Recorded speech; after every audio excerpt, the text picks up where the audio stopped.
The President and his Education Secretary, Arne Duncan, have been courageous. There's no better word for it, in advocating paying teachers more for teaching well and expanding the number of charter schools.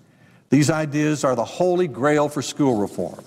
They're also ideas that are anathema to the labor unions who support the President. President Obama's advocacy of master teachers in charter schools could be the domestic equivalent of President Nixon's going to China. And I, among others, admire that advocacy and have been doing all I can to help him. Having once been there, I can understand how those in the White House feel oppressed by those with whom they disagree, how they feel besieged by some of the media. I hope the current White House occupants will understand this is nothing new in American politics, all the way back to the days when John Adams and Thomas Jefferson exchanged insults. The only thing new is there are today multiple media outlets reporting and encouraging the insults 24 hours a day. As any veteran of the Nixon White House can attest, we've been down this road before, and it won't end well. An enemies list only denigrates the presidency and the republic itself. 40 years ago, Bryce Harlow would say to me, "Now, Lamar, remember that our job here is to push all the merely important issues out of the White House so the president can deal with a handful of issues that are truly presidential."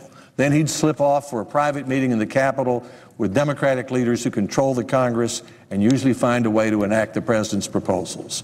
Most successful leaders have eventually seen the wisdom of Lord Palmerston, Prime Minister of the United Kingdom, who said, "We have no eternal enemies, we have no eternal allies, and we have no perpetual enemies." The British writer Edward Dicey was once introduced to President Lincoln as one of his enemies.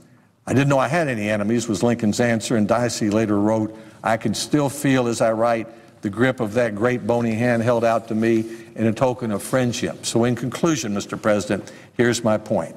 These are unusually difficult times, with plenty of forces encouraging us to disagree.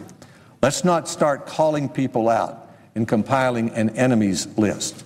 Let's push the street brawling out of the White House and work together on the truly presidential issues: creating jobs, reducing health care costs, reducing the debt, creating clean energy.